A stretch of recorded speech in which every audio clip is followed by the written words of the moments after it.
Hey, hello everybody. I hope we got a full house over here. We're starting up our Bad Blood discussion series again.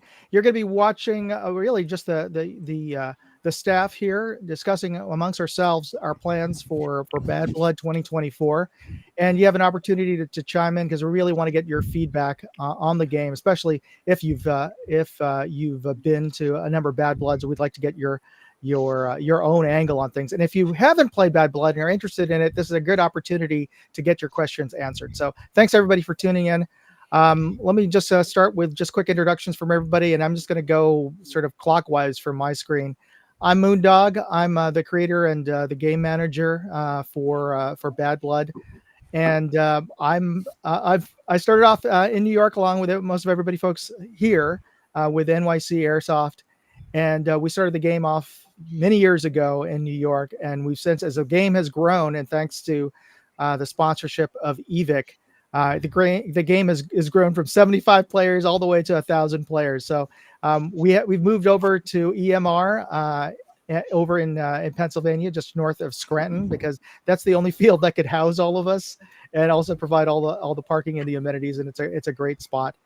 And I'm actually based out of San Francisco, so a lot of the details are getting handled by everybody you're seeing else on screen in various parts of the East Coast. But every year we get all this, we start planning, and just in it's been like the last 2 years, we've been starting to do this. Thanks to technology, been able to start discussions in live. And now we're sharing these discussions with you, but we try to plan all of the events well ahead of time. So you could find me at on Facebook at look for Moondog at Moondog Industries, or also on YouTube. You can always go to moondogindustries.com and you can contact me there, as well as you'll find contact information on EVIC, where it's the only place you can buy tickets for it. So right next to me we have Syamp. Syamp, you want to give a quick introduction to yourself and how you got involved with Bad Blood and how long you've been playing Airsoft? I've been playing airsoft since the old days of the Walmart see-through specials, and they were all pump action. And I started Bad Blood. I think it was the second year you actually had it. So I've been around as long as dirt.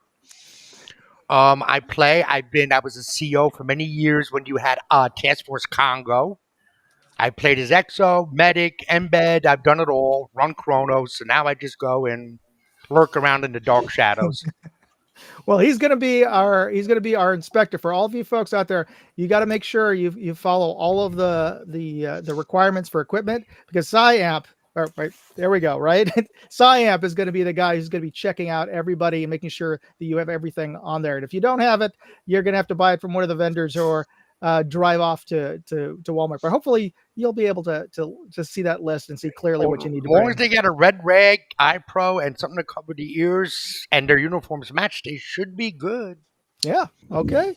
And no real steel stuff, so Yeah. Well, no certainly knives and not. things like that. Yeah. So All right, and next to Syamp, we've got Ian, or Sonic.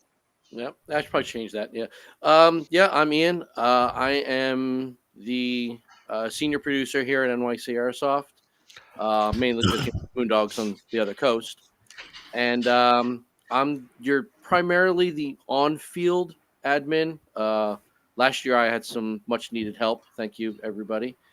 So you're going to see me wandering the field, bothering everybody, making sure rules are being followed. Everybody's drinking water, all the good things, breaking up all kinds of nonsense, having a good time, and yeah, and I do the bulk of the planning here with Moondog, and we go through the rule book 600-700 times, couple iterations, versions before we finally release it to the wild, and then make more changes, and yeah, just make sure that everybody has a good time and they're safe and sane, and you know we're doing it for the right reasons. Absolutely, and Ian's been doing a stellar Oh, job on right. that. Yeah. Yeah. So I started my first Bad Blood was 2013 as an embed for the Marxists, and I basically very quickly told Moondog I was taking over, Been here ever since. That's what we, that's how we get most of our CEOs. It's the guys who do the work, do a good job, and actually ask to be on there. So, and for everybody out there who's interested in joining either as game staff or as a tribal or even as a faction CO, get to know us, talk to one of us, and especially get the recommendation of the current CO, and you can join us. So below me we have Buck. Speaking of COs. Oh, hello. That's news. Oh, sorry. Yeah. Speaking of folks who've joined the staff. Hi everybody. I'm Buck. I've been in Airsoft back since 2011, 2012-ish. I started here playing with Bad Blood. I was there for the very last year we had the last field. Don't even remember how long ago that was. I've embedded for Green's Army 2 years, and I've been with Tribals since then. I do sample guard, all the fun stuff. I'm also an EMT. If you do a stupid, I'm going to come throw bandages at your face and tell you to forcibly hydrate. I really don't want to give you an ice enema, but I will. And he will enjoy it. Every second, just for you. All right, and we have, speaking of COs, I meant to say, we have Doc next to Buck over there. Doc, give us a little background on you. First name's Kent. Doc's the call sign. Been playing since 2016. First Bad Blood was 2018. Had to look at the wall. Much like I'm the noob of the group, I would assume at this point. Much like everybody else, very similar story. Have played multiple roles, got a recommendation, and here I am. And now I'm the CEO of this team. Have a lot of fun doing this last year. I'm looking forward to this year. Oh, great. Excellent. Well, thanks for joining us, Doc. You did a great job last year, and I'm glad you're joining us again this year. Thanks for having me again. All right, everybody. So we have an agenda. One of the key things that, and I'll take full responsibility from last year. We had a typo on our game FPS limits. So I just wanted to go through those again. For this year, we're revising our FPS or joule limit. So it's 1.55 joules with 32 gram BBs. And for those of you who are used to FPS, that translates to about 365 FPS, give or take, at 25. And that's the calculation I was getting when I was using, if there's various online joule calculators out there. So if you're at 365, you should be just under 1.55 joules with 0.32 gram BBs. And we will be chronoing with our own BBs that are supplied by evic.com. They're going to be supplying us with the chrono BBs, but you can use whatever BBs you want to use when you're on the field. But we just want to make sure that everybody's being chronoed using the same equipment, using the same BBs, just so we have a baseline for everybody. And we're leaving the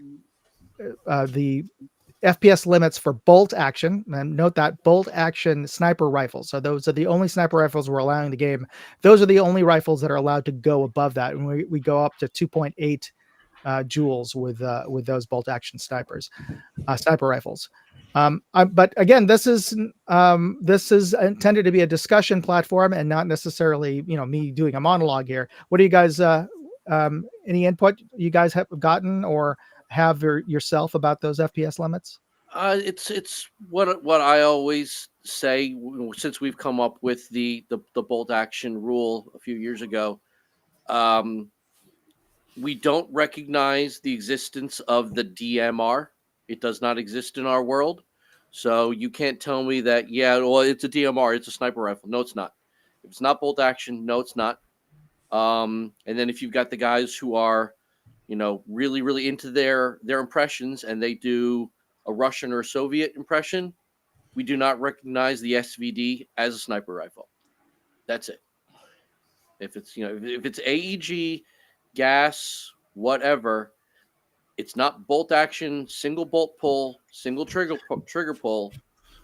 You are not a sniper rifle. That's just left. This should go double for you guys that are running the HPA bolt actions. Please, for the love of God, take it very seriously, guys. I know you guys want to have your 5.0 gram BBs and send your BBs a mile and a half and want it to splinter and hit 37 people all at once. Just don't be a jerk. That's the main thing. Don't be a jerk. Absolutely, 100%. And for those of you who are wondering why we have that rule about the only bolt action sniper rifles, and honestly it's because of too many jerks in the past that we've allowed even like replica AR-10s or SR-25s. There's just too many instances where the guys claim that they were single action semi-auto, but they jiggered their MOSFET or whatever, and they were firing full auto. So, a few years ago, we decided the only way we could at least have some sort of control over this was to limit it to bolt action. So that's the key right there. Anybody who is trying to go that route, I'm going to be the sweeping generalization. They know how to work a MOSFET, and trigger programmable MOSFETs. We can't stop you once you get on the field. So especially you guys with the Bluetooth blade triggers and the feather triggers and the binaries. Yeah, there's too many ways that you can get out of our little modicum of control area, and then just change, wreak havoc. Yeah. The second you turn your backs from us, we are fully aware that you guys have the capability of adjusting and doing certain things that we cannot foresee. Once we give you the tags, it is then on you guys to hold some semblance of honor. Yeah, I mean, I understand that everyone who gets on the field, they're in it to win it, and I appreciate that.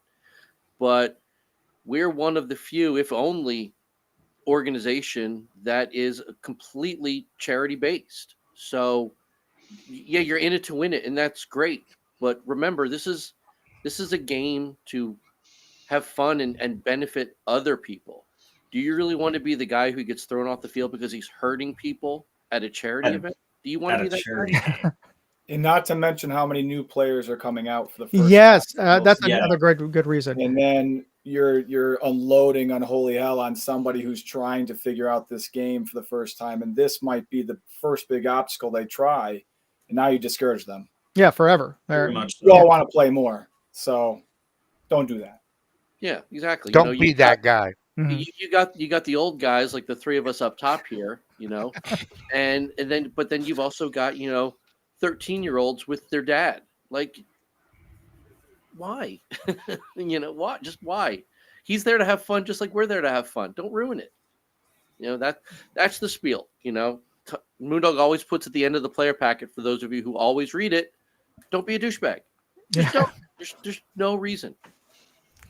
So are we good with those numbers? Yeah. Well, so a bolt action HPA that has the bolt, is that classified? That's classified as a sniper, or is it still HPA? It's still classified as a sniper rifle, and they get that leeway. But like Buck was saying, don't be that guy. Yeah, just be mindful that you've got a very powerful tool under your arm. Don't abuse it.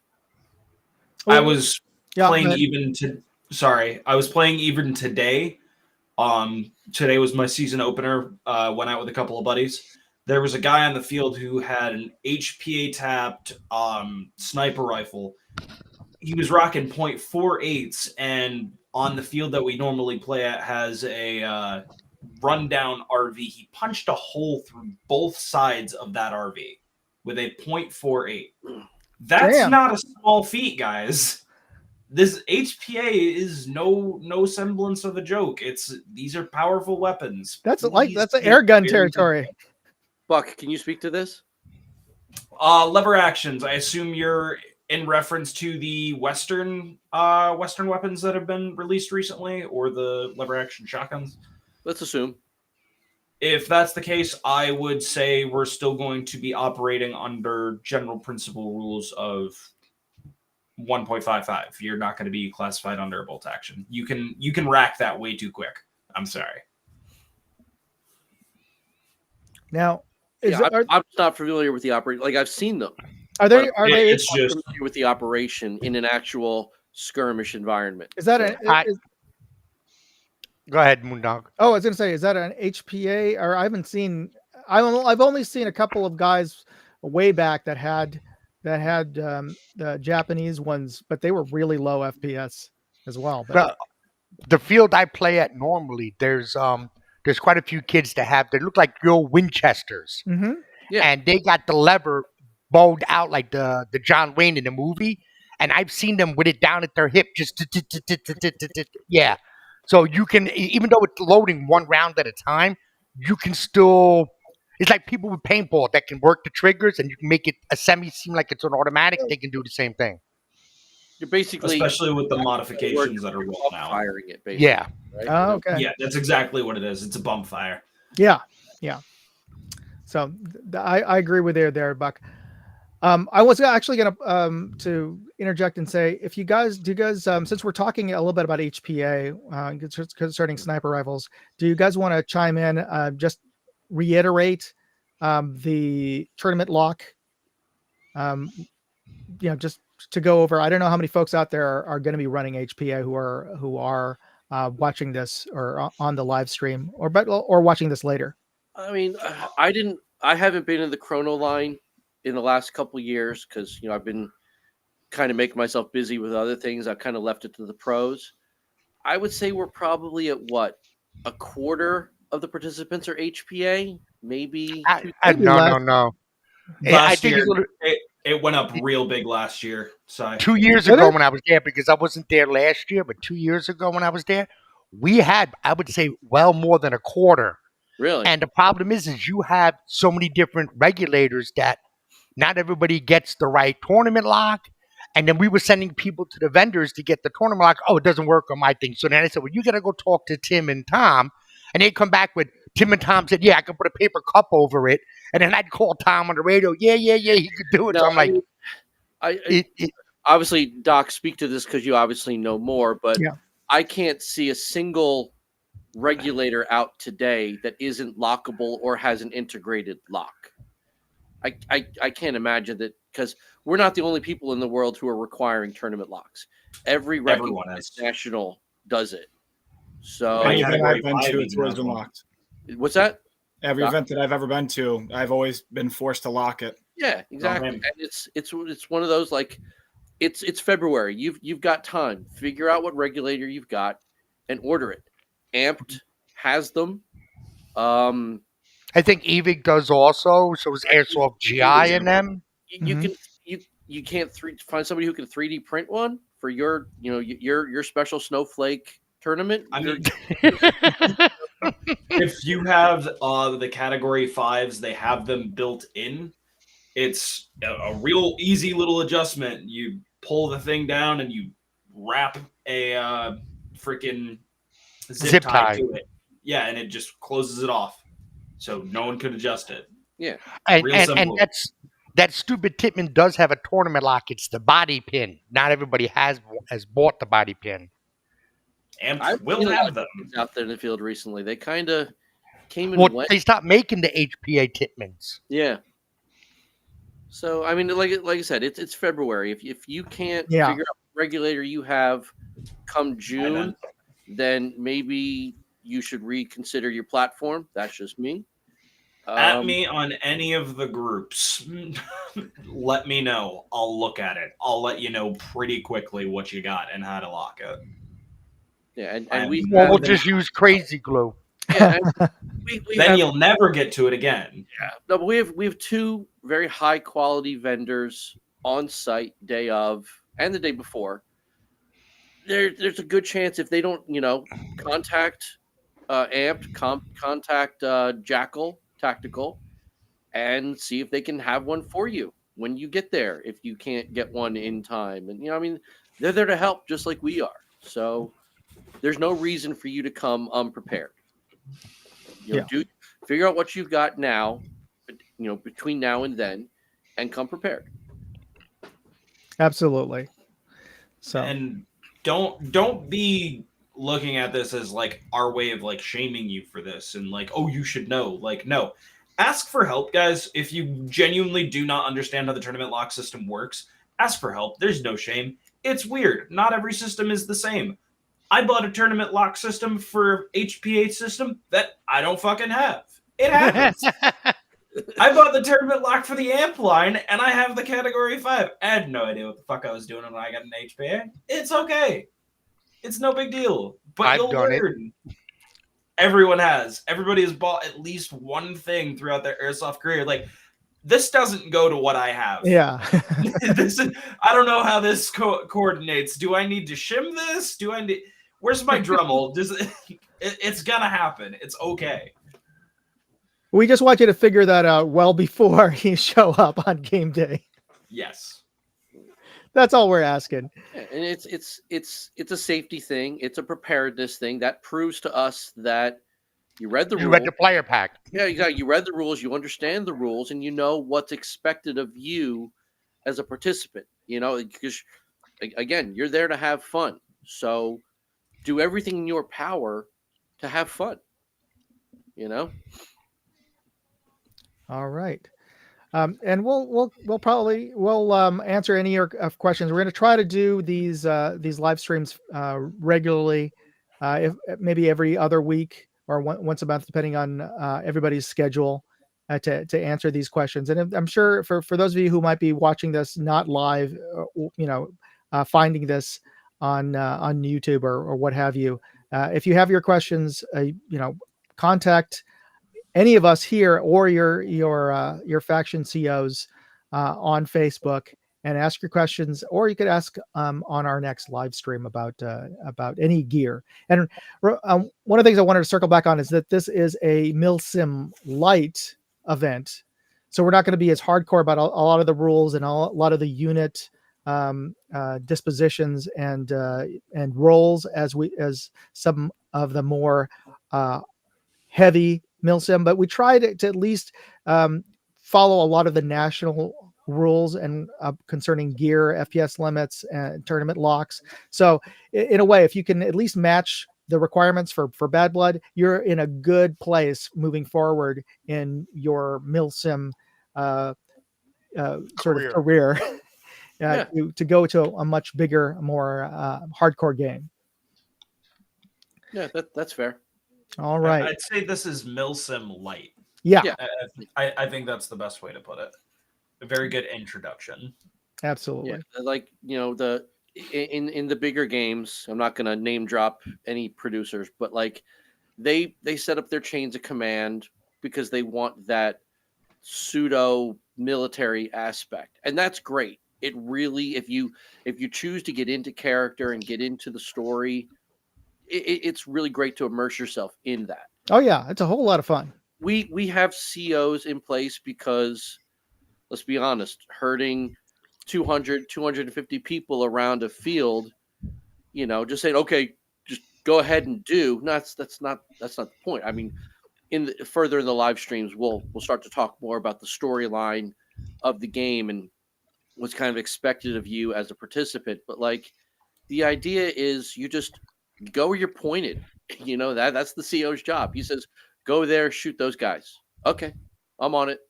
And have fun, like. Well, basically, that's what the military is. Go over there and shoot them. Well, you would know. Yeah, I spent 35 years in the Army. Yeah, I should know. You got 1,000 people in the woods with toys. So let's just expensive you guys toys. Go there. Okay, on it. Like that. That's the crux of the game. So one of the things for this game, and so our next topic I wanted to get into, because it could this is a big change for those of you who've been playing Bad Blood. We haven't done this in over 10 years, maybe over 15 years, since way back over in when we were playing over in Plattekill. I'm going to be trying out fixed spawn points again, and we're going to be dropping the triage respawn this year. And I've spoken to Tim about this, and we think we can make this work. So this year, we're going to be respawning from 6 respawn points, potential respawn points on the field. But each of the factions, you're going to be only using one at a time. So you claim one of those places. So basically, I'll coordinate it. Your CO will coordinate it with the embeds who will contact me, and I'll keep track of it at the HQ back over upstairs in Wolf's Lodge or wherever I'm at, and I will keep track of which of the CCP points each of the factions will be using as the respawn point at any given time, and then we'll let you migrate to a different one depending on where you are. It's somewhat akin to when we had fixed spawn points and triages a few years back. Yeah, but that was just way too much. We're going to argue about this. I'm just going to tell you straight up. The idea of fixed respawns for stragglers and then having the triage, that's my personal preference. The idea of having nothing but fixed respawns, because you know what's gonna happen. You're going to have somebody, you're going to have a faction who's down in the gully whose fixed respawn is over by the campers for that point in time. I see problem. Well, why would they be in the gully? Who knows? The whole point of the game is to keep moving. You know what I'm saying? The game is follow the leader. They might just go down there for the sake of going down there. Right. So what you're saying now is not only are they supposed to be moving the field searching for their samples, they also have to claim respawns. I can see firefights starting over a respawn. 2 factions show up at the same time. Well, to be fair, we have had that issue happen plenty of time with the mobile respawns, because we'll get word isn't going to get down the line that this respawn has been, ownership has been changed, and you're going to have like Anthony was saying, you're going to have teams fighting for, well, this is our respawn. We were just here. Well, it's ours now. They just said it over the radio. Well, we weren't told. I don't know. I mean, in theory, it's a little convoluted. I can see Ian's point here. Well, okay, each of the factions is going to get a specific colored flag, and that just one flag, and that's going to be you're signifying where you're going to plant it at the respawn point. So visually, you'll know who has that respawn point. Oh, kind of like we used to do at the Plat Kill when the mobile triage had the colored flag and he walked around. You knew that was your respawn, kind of like that. Yeah. So, and it's not like you have to claim, you have to fight over the CCP to get it. You'll negotiate. You'll contact me. I'm on like air traffic control. I'll say, okay, you want this other respawn point, and I'll see if it's already claimed or it isn't, and I'll let you know. Okay, you can move your respawn. Your new CCP is going to be at this location, and until you tell me you want to move it. So it'll stay where it is until you talk to me and we move it. All right, we're gonna have to talk behind the scenes. I see what you're trying to do. The only way I see that working is if we get potentially EMR staff to man those points that are in contact with you, and then they can control who owns what at what time. Either EMR staff or we get people on board to just be staff. Well, EMR has people there anyway, so they're getting paid to be there anyway. We might as well put them to work. I don't know. I see what you're saying. I do, but I see the logistics of 800 to 1,000 people trying to. Well, let's bring up the map for a second here. Sure. Okay, so these are the spots that have the blue cross. These are going to be the fixed spawn points that are claimable. So, okay. I immediately see big red flag for me. Well, how's that? We talked about this last year, and I have brought it up. I will die on this hill. We cannot go into that ravine. We cannot go into that ravine. We cannot go into that ravine. Please, dear God, we cannot have another leg injury. Okay. Please. I can move. I can take that out. I can't do it again. I'm not gonna watch someone come out with a freaking open fracture. From the fixed respawn point, I see the concern I have is from the medical standpoint, not from the broken leg, but from the heat stroke that always seems to happen. They're going to have the issue with communication, letting them know where this respawn is. Like I have to get a blowhorn and tell my team, "Hey, we're now on G5," and half of them are not going to hear me. So I can see it just turning into this mess and then turning into like, "Hey, this is our spawn, and now we're going to fight it out," kind of thing. Okay, looking at here's what I'm seeing. The idea of 6 respawns for 4 teams, I get it. I disagree. I say we go with 4, and here's why. I say we get rid of the ravine, like Buck said. Let's just completely eliminate that. So what is that? 12D, 12E. That's got to go. Canyon. Well, yeah, we'll move. That's got to go. We need to mark that off in general this year. I died on that hill at the after action last year. The ravine in its entirety needs to be X-nayed. Yeah. We cannot afford to have this again. N8 has to go because one, it's too close to the one in the woods, and that's Timmy's house. I was actually going to recommend we move that up to the airstrip and move airstrip would work. And then move East Forest north. The only problem I have is if it's going to be hot out there is the J2 one, there's no shade there. So if people are going to stand out in the sun waiting to respawn, there's no shade for them to try to cool off a little bit. The one that's in the woods is nice. Yeah, you're right. You're absolutely right. But since you weren't, there's no other place to put it. Last year we actually did put in water stations, and that really helped. No, but okay. Shade, we had a lot less heat caches last year than the year before. I bet we can move that, and or they could put up a pop canopy. Yeah, people are gonna come through the ravine because that's just natural. I think forcing people to go to the ravine that's going to be dangerous. By having to respawn down there. And like I said, N8, that's Timmy's house. So that's the only thing about having it a respawn point. You can't fire into it because it's a spawn point. So there's not going to be any firefights there. That's the reason why I was starting it over near Timmy's house. So that all right, I see what you're saying. So maybe not directly in that grid, but like in that general area. I get that. Officials should not play. I like the idea of the tent, the pop up at J2. I think whoever has that is going to get killed, especially if it's later in the day. So having a spot that even if that team is dying, that 20 guys can just go sit in that tent for a little bit. Can go or step up. The perk to that one as well is it is right next to the exit of the field, so you can just step off, head back to camp for 5 minutes and cool off. That's true. But can we get the map back on there for a second? Oh, sure.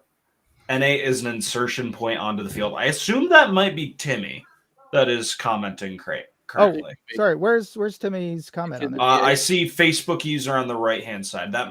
I could be wrong, but that might be Timmy. Yeah, I'm just from my small screen. I know that's roughly where Timmy's house is. I know there's a barn right in that general area with an insertion point. Yeah. So that's really where I meant to put it. More the barn than his house. Yeah, you're right. An insertion point somewhere in that general area. You're right. Why don't we just move it up to over 1? Yeah. And then move it to like L11. L9, I think Buck is saying. I was saying L9 or L10. Yeah, L9 works that way because if we kept the one that's still over in the jungle there, was it 13J, 13L or K? I can't really see it. Maybe 13K. Further down the end of that trail, kind of where I think it was what Black Shirts started last year. Yeah, it's basically, I try to put it where it's easy enough to find if you follow a trail. Yeah, because What if we move the East Fortress? They're going to see, okay, well, say they start at L7, right? Okay, well, they know that another faction is only a good 300 feet away. Well, they're just going to charge, so you're going to get an immediate, so I don't know, we'll figure it out, but we'll tweak it. But I kind of like where I like where you're going with it.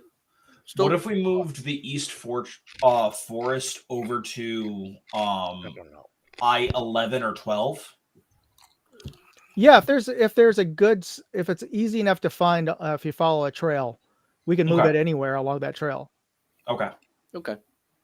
And I do think we need to have 5, Ian, because there are 4 factions, so we need one extra spot that somebody can move. That's fine. At least if we just move the one near Timmy's house over a couple squares, yeah, 5 for 4 works really well.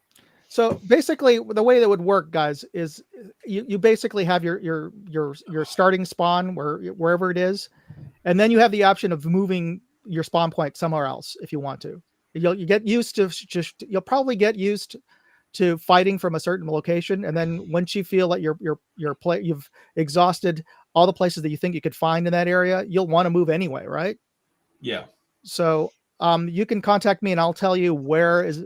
And well, in the case, which one's open that you can move your spawn point to? Let me put this thought into your head. Mm-hmm. What if we literally just rotated at the top of every hour? That's another way to do it. But you got to make sure everybody's on the radio and hears that. Say again? You got to make sure everybody's on the radio and pays attention to, okay, now you're no longer spawning at I2, you're spawning at B3. Yeah, no, you're right, but it is also the player packet. A piece of required gear is a watch. Well, yeah, but you're not going to know which spawn you're going to. No, I how understand. many people print out the maps? Not everybody does. That's where a CO, having read the player packet and understanding their role, or the embeds understanding their role, come in play. They say, okay, it's noon. We started our spawn was L12 or L7, we're now at I2, because we're rotating on the hour. That's the embed and the CO's jobs to know, okay, at this point in time, we've migrated. You know what I mean? Yeah. But again, like I said, I know from when I went on the field 2 years ago, I was respawning different factions together because nobody could find their respawns, nobody could find their mobiles, and half the guys didn't even have maps or radios.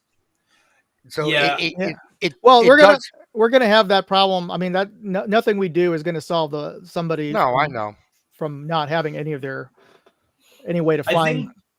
I think the kind of like capturing each area as you need it is kind of a little bit more progressive in that thought, because then you have options as a team to kind of evaluate instead of being forced. I feel like it gives it a little bit more of a fluid motion as opposed if your faction has cleared, say, Tipman Town, and they want to attack the Pines, they're going to want to take I2 as their respawn, right? Yeah. Sure. Once they feel they've cleared I2 or they've cleared the Pines, they might want to migrate. Is that what you're saying? Yeah. All right. So then it could also give it benefits teams who are on the ball. Yep. And it punishes teams who are not, in a way. It could also create a fun dynamic for teams that are interested to potentially capture those points. We could also throw that in there as an option of you've got a certain line of defense for each point that you're protecting. If I want that point and you're the one on it, what if I want to take it? What if let's just say, for instance, I'm Black Shirts, Ian's green team. Ian's got the Pines, he's got West Forest, and I need to get through there so that I can get a point that's in the back. he's stopping me on all fronts of getting there. Fuck it, I'm taking that point. I'm taking his point and I'm cutting off his legs. So now he has to go move and find something else. Do it like capture the flag. Yeah, It adds a more of a Milsim feel because now you have to defend your respawn plus look for targets, and it adds more realism to the game. For lack of a better, you'd have to leave 5 or 6 players to defend your respawn in case Ian decides to attack it. And God forbid, you can't attack a respawn. Well, that's what we're suggesting. Yeah. You can attack the people who are guarding it from 50 feet away. If there are 5 people that are guarding the respawn and those 5 players go down, that respawn is moved. That respawn has to be moved by the CO. That's selling me. That could work. I mean, if you see people with red rags on, obviously you're not going to attack. But the guy standing 25 to 40 feet away shooting back at you, yeah, kill them. And then they're marked. Maybe they're marked so you know that they're the defenders versus the respawn. Nothing crazy like from, let's say, Deus Ex. A yellow armband. A white band or something. All the defenders have a white band. And then that way you know who's going to defend that. I like the idea. I can see it getting bogged down, but I also like the idea. It adds a different element, a different flavor, rather than ramming into one another over and over again. Especially with how we've had it for the past few years with the mobiles. I especially see that choke point happening the most near Tipman Town. Yeah. It happens every year. Every single year we get a choke point there. Every single year we get a fight. Yes, absolutely. Those are the big choke points we see every year. But you know what else it adds too is it allows, say me and Ian and Tom were actually playing. We're old as dirt. We're not in the greatest health. We can be defenders. We don't have to roam around the field. You know what I mean? For older players that might not be as mobile as a lot of younger kids, they can still get out and play, but don't feel that they're going to end up hurting themselves trying to run across the field. And don't feel like they're not going to get any action. Exactly. I kind of like what you guys are saying, because I say this every year. Bad Blood is a game of movement, but we always see guys show up in ghillie suits and sniper rifles. Now it gives them that opportunity to be sneaky peeky. I kind of like that. And it adds more to it. You could leave booby traps at the perimeter and take them with you. All right. But yes, your defenses are yours to do what you want to do. That's fine. I see what you're going. Yeah, this could work. This could definitely. I mean, it's going to need a lot of talking to get all the bugs worked out. I need to see it on paper and really pick it apart. But yeah, that could. You know, we could do a test run of this, doing using a tabletop RPG rules. Sure. Yeah. Or rock, paper, scissors. Yeah, or rock. Yeah, I'll just roll the dice and say, okay, you're starting over at, each of you guys take a start point. So you're starting at West Forest. Which grid coordinate do you want to go to? And then if somebody else wants to claim that or move their units over there, then we could roll dice and see if they get that grid square. Yeah, this could definitely work. I'm kind of liking the idea. And I think you'll appreciate this, Ian. Timmy, I appreciate you chiming in on the Facebook on this. He has colored flags, but I also picked up some national flags from some of the African countries to be the ID flags. That'd be cool. All right. Well, unfortunately, you don't have the country anymore that I used to CO for, Congo. Oh, there's a couple of Congo flags now. Yeah, but there's no more Congo team. Yeah, Task Force Congo. Oh yes. Yeah, but it doesn't mean that you aren't representing. Yeah, I like it. All right. Yeah, I'm warming up to it. I think this could work. But I heard a little bit of discussion about fighting to claim one. I mean, is that what I heard from you guys? So like to be able to fight for it? Basically, let's say we can set up for each team, excluding tribals, 5 or 6 players, depending on how many people sign up. opt to stay at spawn points and defend from people trying to invade. If those 5 people get taken out, that spawn point for those teams, the team has to move. But are you talking about the spawn points that is theirs? The only thing, Yes. the only concern I have is the rules that we have against shooting at spawn points. So we'd have to remove those rules. No. What we're talking about is if the people who are defending it are standing away from the spawn point. So let's And say they have there's colored armbands, so you know they're the defenders. If you Right see on, people yeah. with red rags on their heads, you know you're not going to shoot them. But What they're saying is- 5 guys No, what they're to saying the is like side, spawn points that are like say not in use. Let's use Marxist for an example. They're down in. Let me bring the map. Hold on. Well, there's only going to be one extra one at any given time. Right. No, I understand that. I understand that. They're down in the ravine area between along the 11 vertical, right? But their spawn point is say B3 or C2, right? Obviously nobody's going to be there because they're all down in the ravine working their way towards another sample. You're going to have 4 or 5 guys, all volunteers. Nobody's going to get voluntold, defending that spawn point. If they get wiped out, that spawn point is now effectively up for grabs. Right? You know so what we're I'm saying? not saying that players are going to be firing into the spawn. We're saying players need to take out those 5 defenders before that they can move in and claim that spawn. Yeah, if the spawn point is actively used and you've got players who are in triage waiting to respawn, obviously it's a no-go. But if the spawn point isn't actively triaging and you've only got defenders, you're not really firing into respawn. You're firing on active participants. 50-foot barrier. Buffer Right, zone. right. 50-foot buffer off of their spawn. They're effectively a rear guard. Okay. Right? So I if think they're- Tom needs to see a visual of it. No, to I'm know just, what we're talking about. I understand. I'm just trying to think of I'm just trying to look through my head. If they do claim that, then somebody's not got to get a hold of me and let me know that they've claimed it as well as they've given up their old one. Yeah. Oh, Exactly. well, sure, absolutely. That's Yeah. how that's going to happen. Yeah, you But can't I think the principle of that would be make a flag. I think the principle of that would be is if you see players with red on their head, don't shoot. Wait till they leave. Once they leave, have fun.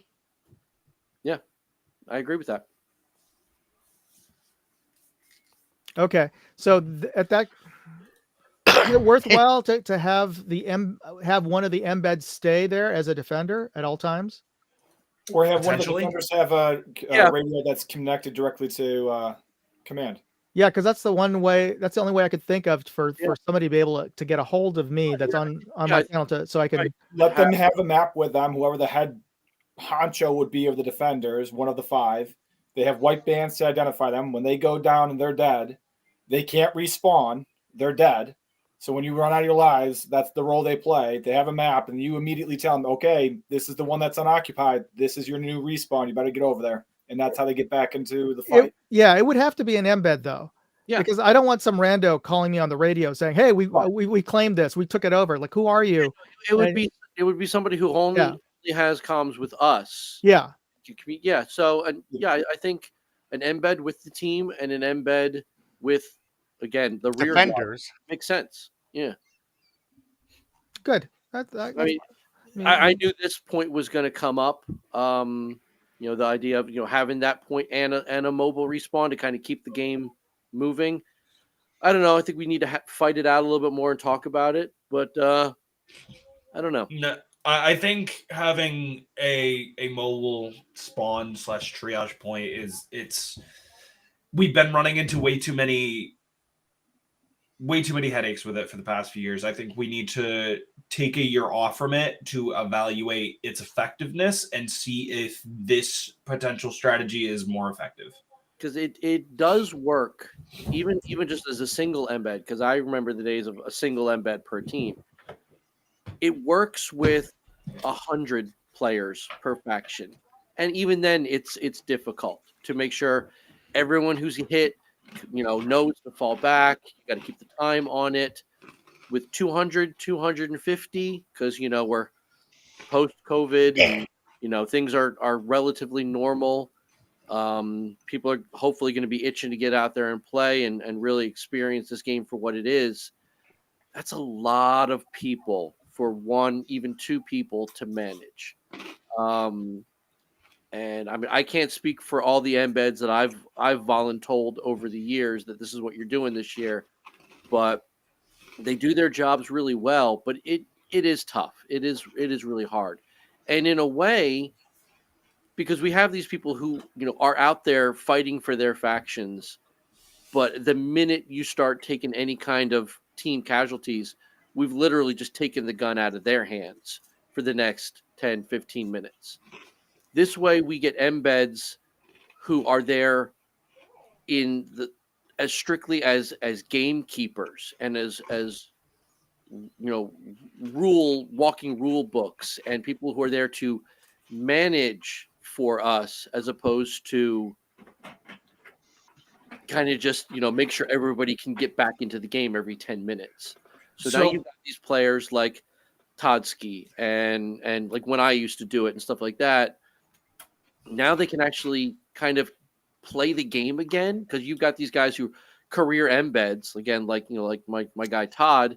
He's been an embed for Marxist ever since I stopped doing it. So what, six years or so he's been an embed for Marxist. I know guys who don't even bring an AEG with them anymore because they know that there's no point. Their job is to wave the flags, wave the pool noodles, and wrangle the kids, and that's great. They do their job well, and I appreciate them. But why not let them play? They haven't played in years. Well, what about a dedicated embed just for the mobile triage? I remember the first year I was mobile triage at Sci Sports, my gun broke like an hour into the game. I didn't have my backup.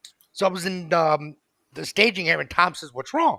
I said, "My gun broke." And the kid who was the mobile triage, he got heat stroke or whatever it was. And Tom says, "Well, do you want to do this? You ain't got to shoot nobody. Just walk around with the noodle, and, do this, do this." Yeah, that happens. And if you have somebody that's just doing that, bring stuff with them anymore. They just bring all the water because they know that their job is really just to wrangle the herd.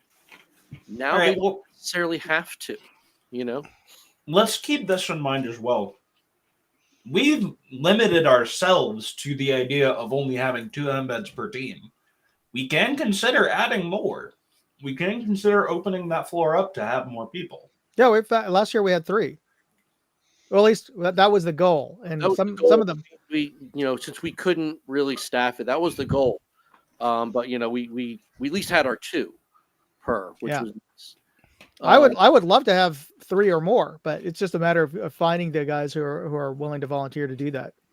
But and know what they're doing. Right. Yeah. So it's really a matter of understanding the rules front and back, and be willing to be that referee as well as be that referee as well as a player. So with the idea of these static respawns, it still allows that player referee to kind of really experience the game and do their job when required, as opposed to, my team's taking hits, got to pull out the flag now, because that's what they've been told to do, and that's how they're comfortable running their team. Now that if we can say, okay, bring your AEG and bring all your mags, because you're gonna finally get some. Yeah, I like it. So I can agree with that, but the problem too is going to be when your respawn say is at I2 and your team's on the other side of the fort. Now you got to walk all the way back because there's no more mobile respawn to I2 to respawn. Then and then we have enough trouble even with a mobile respawn, people finding the respawn. Well, again, it moves but that goes to what Buck was saying. It was like, if you know that you're 1,000 feet from your respawn, well, you find a new one.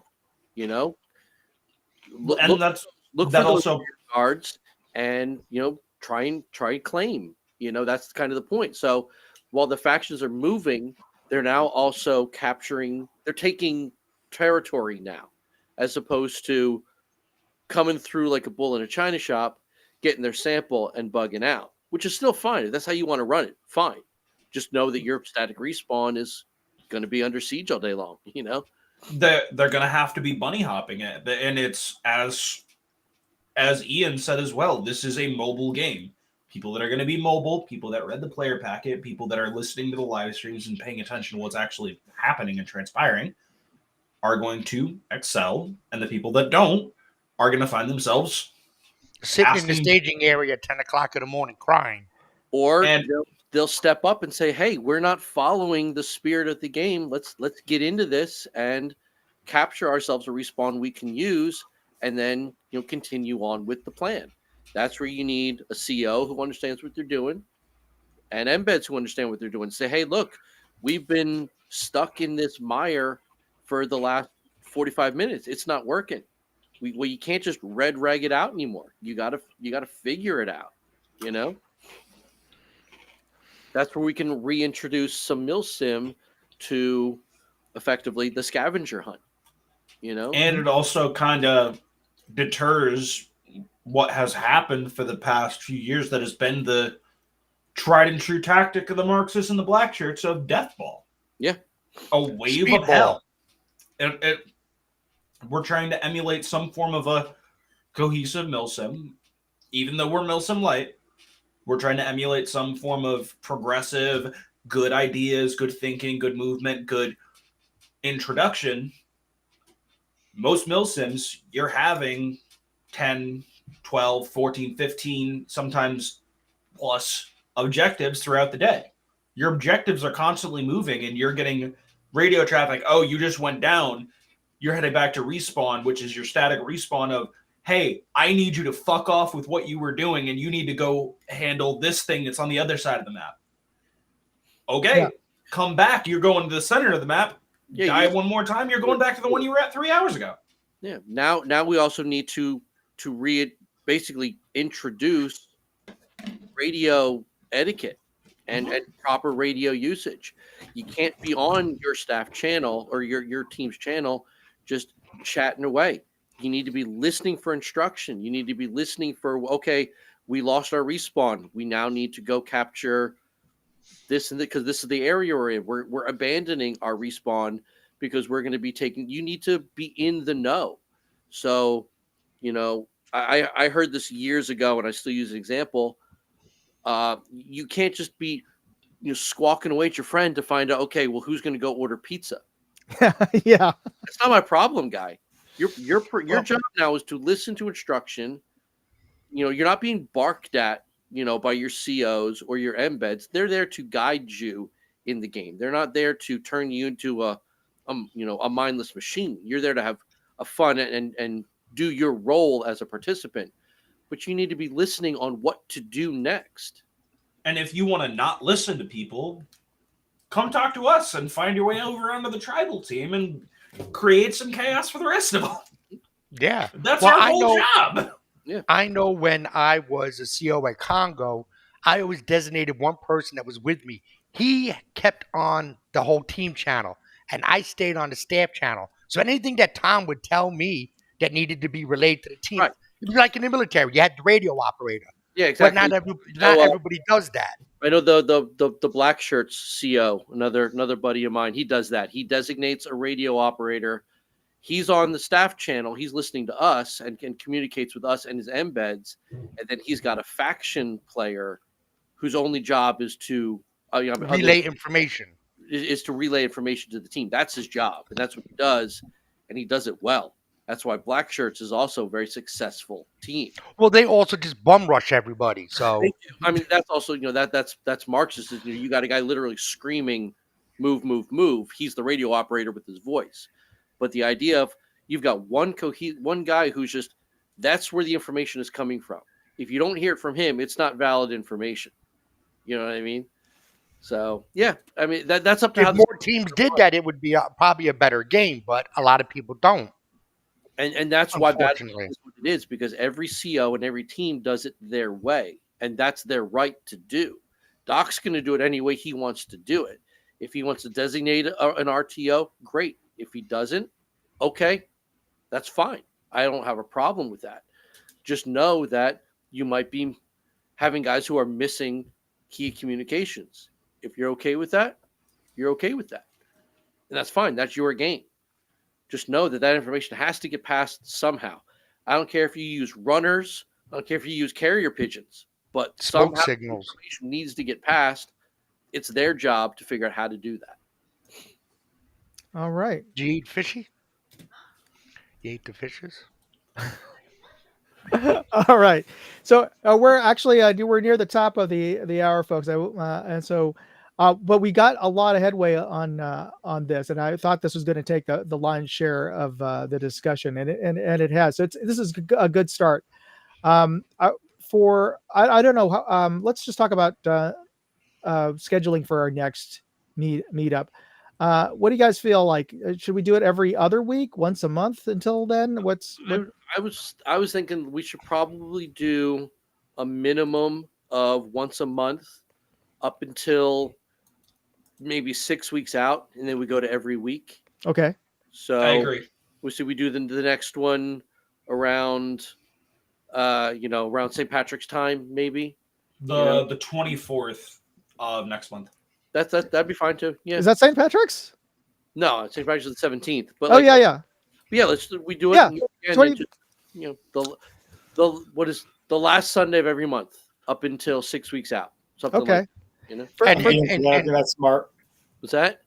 I think that's a good plan. I agree. Okay. Yeah, and that way it gives Ian time to think more about visualizing how he wants with attacking spawns and stuff, so we can explain it to Moondog. Well, no. Yep. What I'd love to do, if you guys are up for it, we could do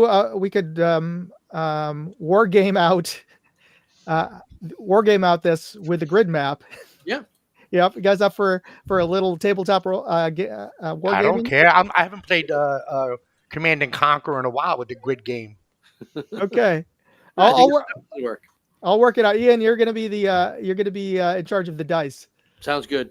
Okay, since you haven't, just get a bunch of 6-sided. I know you're not an RPG guy, so you may not have all the tricky dice like I do. Actually, no, that's not true. I do, because my son uses them for math. Oh, okay, yeah, perfect. But CeeLo dice don't count. Oh, hey. Oh, okay, maybe Buck is going to be our Buck. I got you. All right. Yeah, no, I like it. So I yeah, knew there was a reason I I have liked to admit, Buck. I'm a little confused at this board game nonsense. So you have to as I go. yeah, let's definitely reconvene for our next public.